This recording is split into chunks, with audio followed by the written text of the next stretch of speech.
Hello, good morning everyone. Kabalo mo guys, kita no, lalo-lalo na sa mga mangutang, sa mga amigo, sa mga kailan nila. Normal naman sa tuan na mangutang ta, pero make it sure na yung emergency.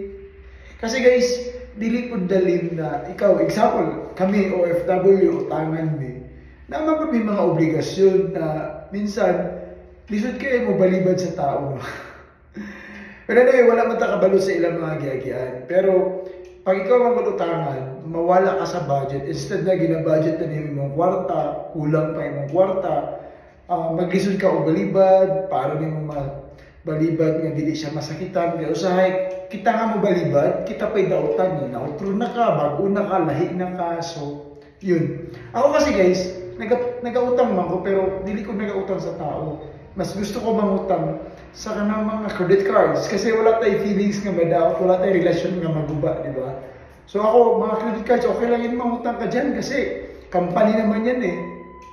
Pero pag sa tao gali, lahi good siya o kumbaga makadaot o relasyon ng utang, lalo lang na pag hindi mo bayad. So, normal lang man na mangutang na, pero mas maayo nga sa emergency na time, okay yan. Pero pag yung mangutang ka for the sake na mangutang ka, pangit na yan kasi makaguba na siya o relasyon. So yun sa mga palautang.